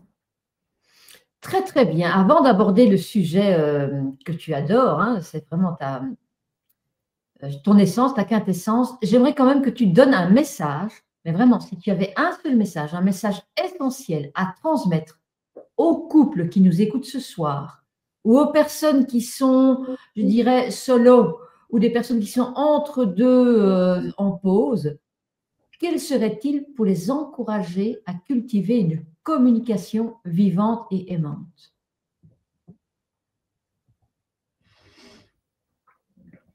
Je vais revenir à ce que je disais avant. Je pense de faire circuler 5 fois plus d'appréciation que de tension ou de difficulté. Et d'explorer ce magnifique livre de Gary Chapman qui s'appelle Les 5 langages de l'amour, mais j'ai fait des vidéos aussi qui sont sur ma chaîne YouTube et qu'on peut aller voir là-dessus. Et c'est là qu'on voit que l'amour ne suffit pas, encore faut-il parler la langue de l'amour de l'autre. Parce que je peux t'aimer et te donner plein de signes que je t'aime et tu ne vas pas les recevoir parce que ce n'est pas ton langage et que toi, tu ne vas pas prendre ça pour de l'amour. Et donc là, on est vraiment en décalé. Et donc, le meilleur conseil que j'ai envie de dire, c'est venez faire un stage de 2 jours parce que vous aurez énormément d'outils, de propositions et de pratiques de ça. Parce qu'il ne suffit pas de le dire, il faut le pratiquer, l'expérimenter et voir. Mais en tout cas, c'est de rester vivant et vibrant dans le désir et le travail. Alors voilà, je vais pouvoir te dire ça à travers une image. C'est de considérer que la relation de couple, mais toutes les relations, c'est comme un jardin. Et un jardin, on a un projet, on a une vision, on fait tiens, je vais planter ça, ça fera des belles fleurs, et puis je vais mettre ça là, et puis là on va faire un petit chemin, et puis là je vais mettre un banc. Enfin, voilà, on a des désirs pour la relation. Et puis, on a tout mis en place. Parfois avec l'aide d'un jardinier paysagiste, parfois pas. Et alors, si on fait que regarder, c'est la catastrophe. Si on se dit, voilà, c'est fait. Parce qu'il y a des herbes qui poussent, des mauvaises herbes qui poussent, et il faut continuellement s'occuper de ce jardin pour enlever les mauvaises herbes, pour replanter, pour déplacer quelque chose, parce que finalement, la petite pousse est devenue un grand arbre et qu'elle prend tout le long. Et la relation, c'est ça, en fait. C'est un travail continu, continuel, de regarder où on en est, comment ça pousse, qu'est-ce qui fleurit, qu'est-ce qu'on déplace, qu'est-ce qu'on replante, qu'est-ce qu'on enlève. Et c'est du travail, en fait. Mais le mot travail n'est pas beau. Donc, je vais utiliser le mot ouvrage, de l'œuvre. Et c'est de revenir dans l'ouvrage de la relation qui dit, non, est-ce que j'ai envie de faire de ma relation une œuvre, en fait, une œuvre qualitative? Et rien que ça donne une autre dynamique qu'on est un couple et puis quoi? C'est une très belle image. Est-ce que j'ai envie de mettre mes mains dans la terre? Est-ce que j'ai envie de retirer les mauvaises herbes? Est-ce que j'ai envie de mettre la main dans le cambouis? C'est ça, en fait. Hein. Oui. C'est entretenir son jardin, la flamme sacrée. Entretenir son jardin relationnel, garder la flamme vivante. Oui, tout à fait. Alors, Caroline, le temps passe.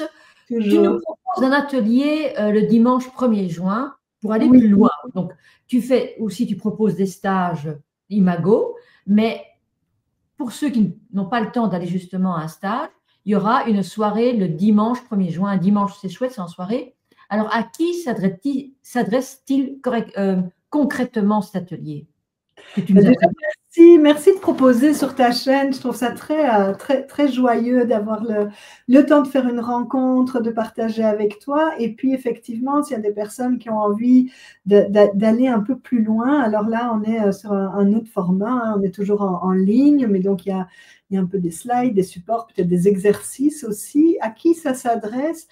J'ai envie de dire à toute personne qui est intéressée de mieux se connaître, de mieux se comprendre et d'ouvrir ce chemin d'une communication peut-être plus fluide et plus harmonieuse. Et tu l'as dit, que je sois en couple, que je sois en nouveau couple, en couple de longue durée, que je ne sois pas en couple, que je sois dans des relations de rencontre, en fait, peu importe, parce que finalement, ce qu'on va y apprendre, ça marche aussi dans les relations familiales, etc. Et donc, moi, je t'avais envoyé le petit programme, donc comme je ne l'ai pas sous les yeux, tu le diras mieux que moi. J'ai plein de questions sur ce problème. Et qu'est-ce que tu y transmets finalement qu'on ne trouve pas ailleurs finalement? C'est quoi les bénéfices d'un atelier? C'est uniquement un atelier. Et quels sont les bénéfices de cet atelier finalement? Je dirais c'est un prolongement de ce qu'on a fait aujourd'hui et c'est peut-être de pouvoir répondre plus précisément à des questions aussi, certainement si elles sont envoyées en amont. Qu'est-ce qu'on ne trouve pas ailleurs? Il y a beaucoup de personnes qui travaillent autour de la relation, du couple, de la communication, et je ne les connais pas toutes, et je n'ai pas été écouter tous les ateliers ou toutes les propositions qu'il y a. Donc, on y trouve qui je suis et ce que j'ai à transmettre et de la manière et l'expérience que j'ai depuis tout ce temps-là. Mais je dirais que j'ai structuré l'atelier quand même pour permettre à chacun de voir de quelle manière je peux aussi prendre ma responsabilité et ne pas que me dire que le problème c'est l'autre et de voir finalement quand je veux changer la relation, je ne peux pas changer l'autre, je n'ai pas d'impact dessus, mais je peux me changer moi. Mais me changer moi, c'est aussi des fois prendre la responsabilité de comment est-ce que moi, je sais que j'ai des boutons rouges pour appuyer sur la réactivité de l'autre. C'est aller apprivoiser un petit peu notre système émotionnel pour voir comment on est déclenché, comment on est dans l'émotion, dans la réactivité. Et puis d'avoir 4 clés, je dirais, qui vont être comme des guides permanents pour les moments où c'est plus difficile. Donc, je fais ça avec aussi beaucoup d'humour, d'amour, d'humilité, d'humanité.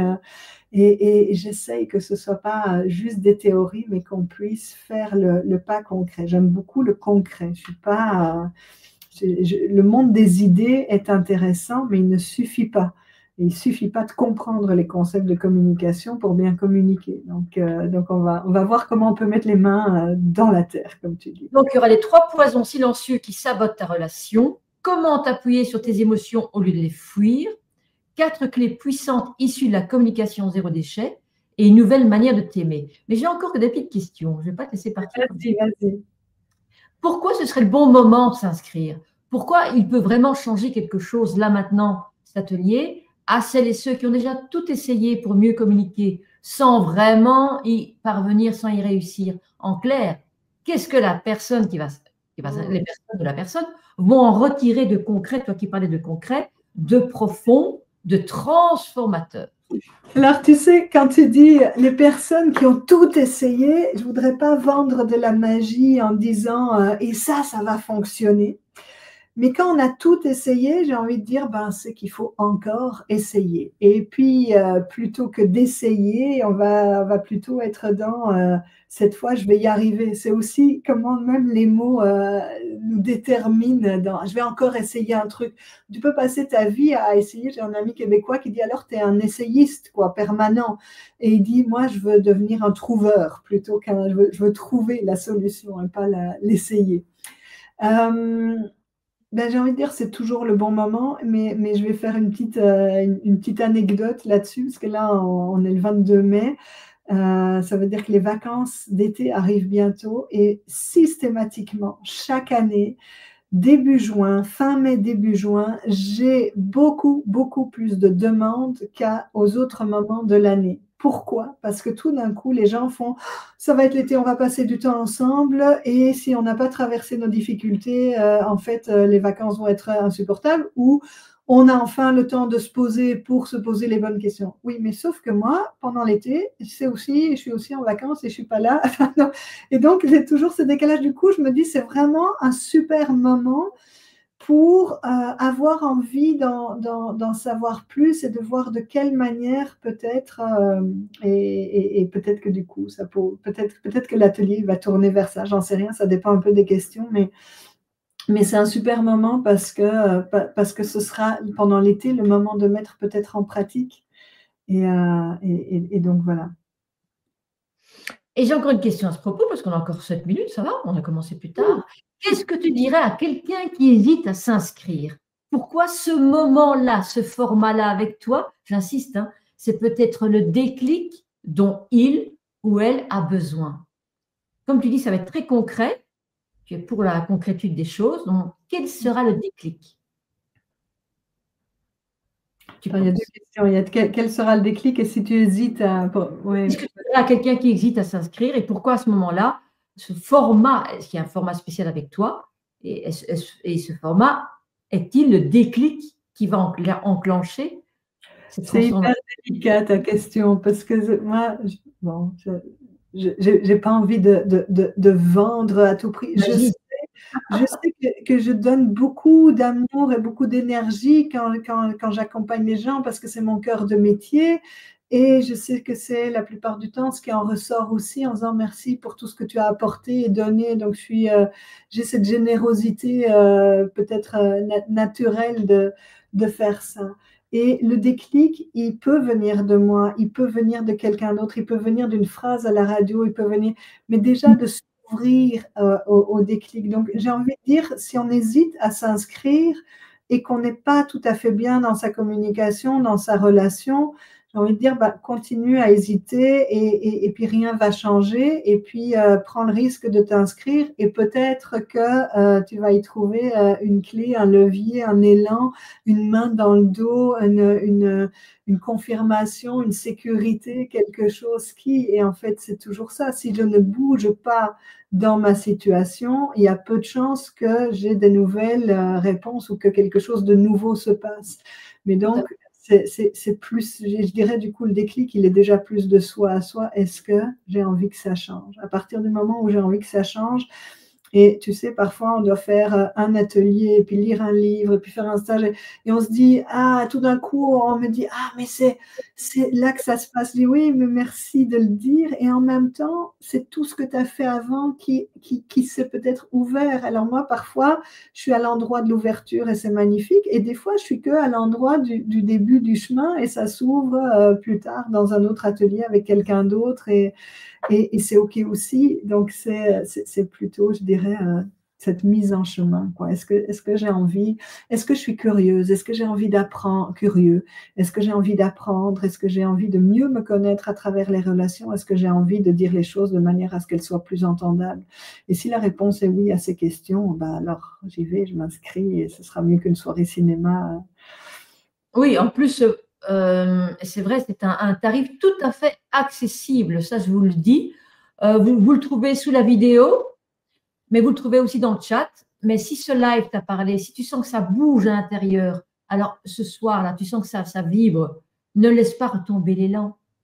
Si tu as envie d'arrêter de tourner en rond dans ton couple, si tu veux parler ou te parler à toi sans même te blesser, sans juger, sans écouter, écouter sans t'oublier, aimer sans t'épuiser, parce que le nombre de femmes qui aiment en s'épuisant, je prendrai quelques petits commentaires dans le chat, parce que je les ai vus et ils sont Mmh. assez intéressants. Donc, tu cliques maintenant sur l'atelier et tu verras que c'est tout à fait accessible. Et je pense qu'investir une petite somme comme ça dans ta manière d'aimer, de t'exprimer, je regarde le chat, mais c'est tous ceux qui m'écoutent là, d'écouter, c'est investir aussi dans ta vie.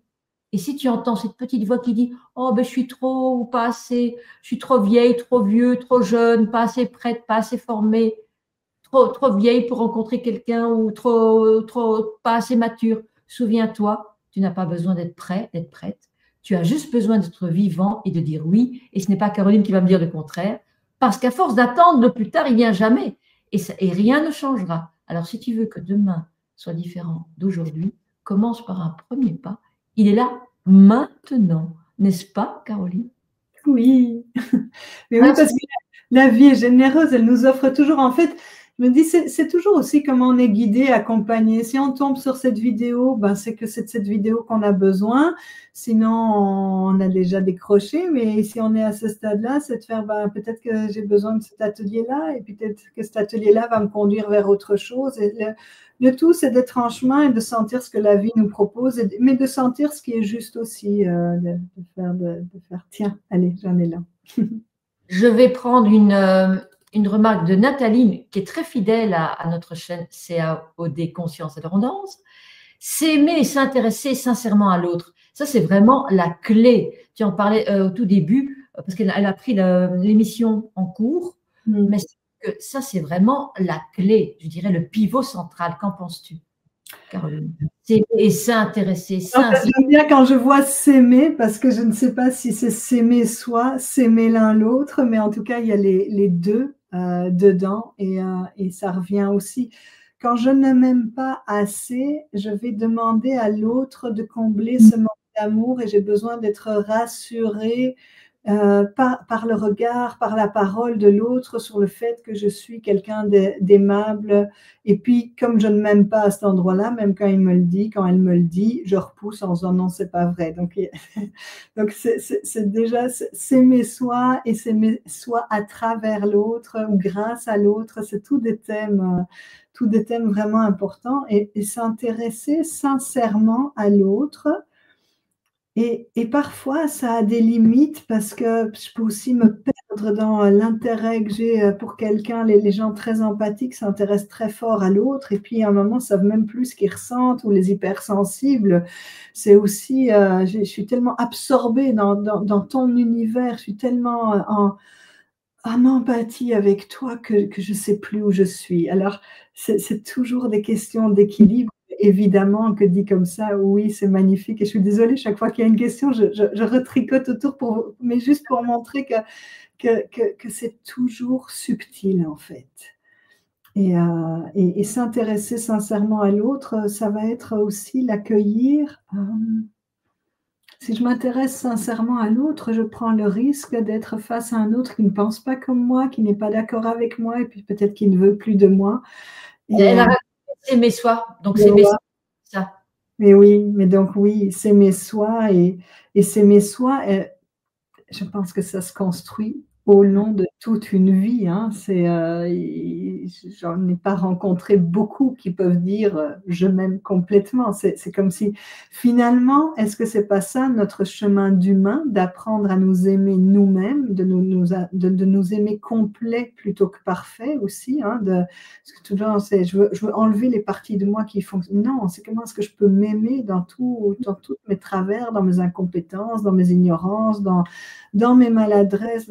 Mais c'est la relation à l'autre qui va me renvoyer le miroir de ça. Donc, je ne peux pas faire ce chemin de m'aimer moi toute seule dans un coin. Et c'est peut-être ce qui est en train de changer aussi dans les dynamiques de couple, parce qu'il y a quelques années, on disait « Ouais, mais tu as un problème, va résoudre ton problème avec ta mère, ton père, va en thérapie et puis reviens dans le couple. » En gros, que chacun fasse le travail de son côté. Et alors, je ne sais pas si c'est aujourd'hui, mais en tout cas, avec l'approche Imago et la thérapie Imago, on voit vraiment que c'est comment on va se guérir et grandir ensemble à travers la relation et à travers les enjeux de la relation. On peut aussi faire un chemin à côté, mais le chemin tout seul ne suffit pas, en fait. C'est vraiment le chemin à travers la relation. Donc, merci Nathalie pour Merci Nathalie, merci. Je vois qu'il y en a qui discutent dans le chat, ça fait plaisir.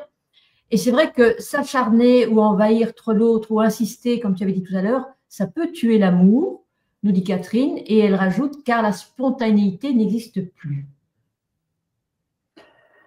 Ben oui. C'est-à-dire que, mais s'acharner, quel que soit le sujet de s'acharner, c'est aller dans un mouvement qui n'est pas le mouvement de la vie, en fait, et qui nous a appris que c'est une lutte, et qu'il faut lutter, et qu'il faut souffrir, et que ça doit être difficile. Alors, moi, je ne suis pas quelqu'un qui a un chemin facile à plein d'endroits, donc, mais je vois que l'acharnement, j'aime bien le mettre sur, des fois on voudrait garder le soleil de midi au zénith en faisant, quand je dis c'est quoi le propre quel est le désir le plus grand des gens? Et c'est que tout aille toujours bien dans la relation. Mais non, ça peut pas être un désir parce que ça reviendrait à dire je veux que le soleil y reste. Et en fait, c'est pour ça que j'aime bien le titre de ta chaîne, Conscience, alors on danse. En fait, on peut le mettre sur le couple. Quand le couple est dans la conscience de ces grands cycles, de ces opportunités de croissance, de comment on fonctionne. Quand il y a plus de conscience, alors on va pouvoir danser avec le mouvement de la vie et ne pas être dans l'acharnement, mais à accueillir et qu'est-ce qui nous arrive et qu'est-ce qu'on va faire de ça et comment on va faire un pas de côté pour plus aller se blesser et comment on va retrouver, comment à certains moments c'est moi qui mène la danse et comment à d'autres moments c'est toi qui vas la mener. Et donc effectivement c'est très approprié aussi, ton thème à monter est très approprié. Je n'ai même plus à poser la question, tu réponds avant mes questions. Et la spontanéité, mais parfois la spontanéité, elle fait mal. Donc des fois, on doit la canaliser, hein, parce qu'il y a des gens qui disent non, mais moi je dis comme ça, je suis spontanée, je suis brute de décoffrage, je dis et puis c'est oublié. Sauf que ces personnes-là ne tiennent pas compte de l'impact de ce qu'elles ont dit ou fait sur l'autre. Et alors, elles ne sont pas dans la relation, on est dans l'expression et pas dans la communication, pour reboucler avec ce qu'on a dit au début de la soirée. Il y a Nathalie qui rajoute, Catherine, laissez passer l'air dans le couple. Apparemment, puisqu'on envahit parfois. Khalil Gibran, pour ça, est salvateur, c'est vrai. C'est un bon auteur. Les textes de Khalil Gibran sont magnifiques, hein, en tout cas dans Le Prophète. Et puis, bon, voilà, là, je vais vous laisser discuter entre vous. Et puis, il y a le livre aussi, hein, il y a le livre. Toujours des bons conseils, mais c'est tellement délicat sur les chats parce qu'on ne connaît pas l'histoire. Donc, de nouveau, attention à… et pardon, parce que je vois qu'il y a un élan généreux, mais parfois, on va être de bons conseils à quelqu'un qui ne l'a pas demandé, et puis on va jouer tout de suite, même dans un chat, qui a tort, qui a raison, oui, mais tu ne me comprends pas, oui, mais ce n'est pas ça que je voulais dire, oui, mais j'ai déjà essayé. Et en fait, une des clés, et ça pourrait encore nourrir le propos de ce soir, ce serait toujours de parler de soi à l'autre plutôt que d'amener ses vérités. Et donc, c'est ici, dans la reformulation, ce serait… Moi, une chose que j'ai expérimentée, et c'est Khalil Gibran qui m'inspire ça et qui a été salvateur pour moi, c'est que quand j'ai commencé à laisser passer plus d'air dans le couple, on s'en est porté mieux. Et ça devient un témoignage que l'autre peut prendre ou ne pas prendre sans recevoir une vérité, parce que c'est comme une injonction alors. Et vous voyez que c'est là que ça devient très, très subtil et que c'est de la dentelle. Les mots sont justes, l'intention est bonne et ça peut ne pas passer. Ça peut passer comme une leçon de morale et venir toucher à « ok, j'ai encore pas bien fait ». Et je ne dis pas que c'est ça l'intention, loin de là. Et c'est là qu'il y a un décalage. C'est souvent, j'ai une bonne intention, je veux aider l'autre, mais on m'a rien demandé ou je le formule. Et alors, on parle dans des on parle dans des tu, enfin tout ça. Et c'est ce qui fait que ça ne va pas être entendable. Peut-être que ce l'est dans ce cas-ci, et je le souhaite, et tant mieux, et merci de participer, parce que merci aussi, ça donne des exemples vraiment vivants. On est vraiment dans le concret, là.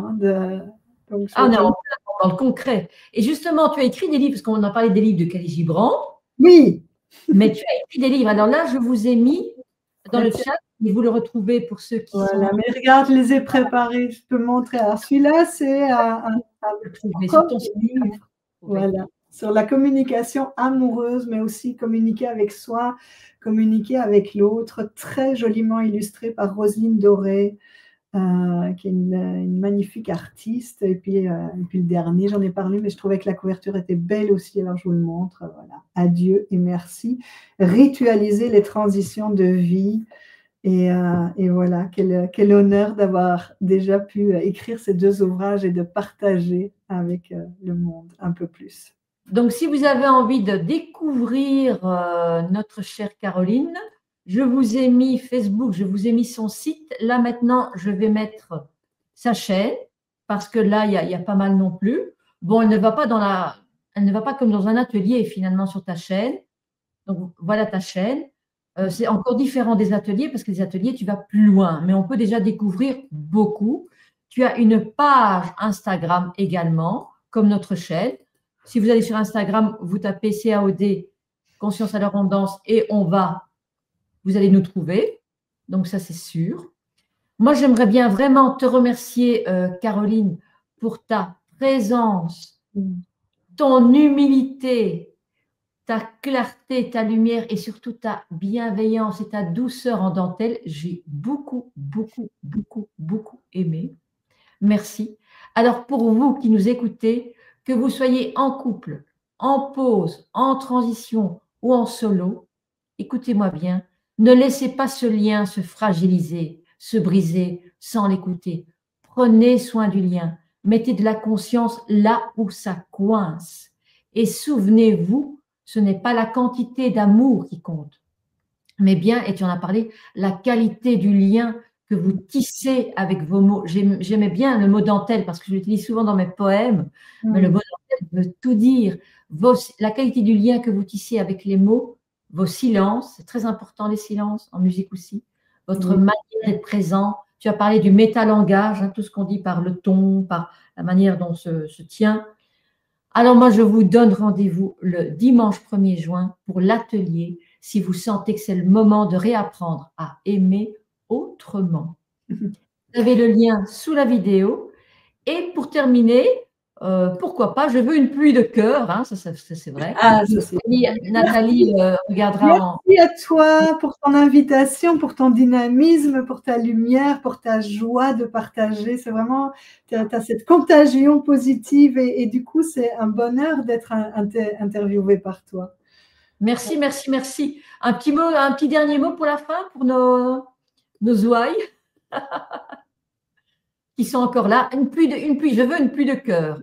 Il y en a qui sont déjà partis, mais une pluie de cœur pour Caroline. Ben, juste moi, le mot de la fin, c'est merci. Et je trouve que c'est le plus joli mot.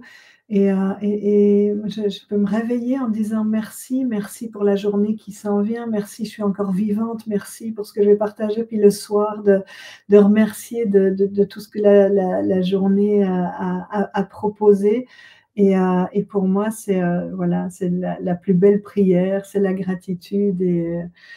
Et plus on va nourrir ça, plus on va s'élever en vibration. Et ça invite à regarder tout ce qu'on a déjà plutôt que tout ce qu'on n'a pas. Et donc d'être dans une dynamique d'abondance plutôt que de manque, en fait, que ce soit dans les mots, que ce soit dans l'énergie. Et voilà. Et les amis, n'oubliez pas les pouces, n'oubliez pas les pouces. Et un élément que j'oublie toujours, c'est les commentaires dans le chat, c'est très bien, mais les commentaires sous la vidéo sur YouTube, ça fait monter l'algorithme. Donc voilà, j'ai beaucoup aimé ta pétillance, c'était une joie de t'interviewer.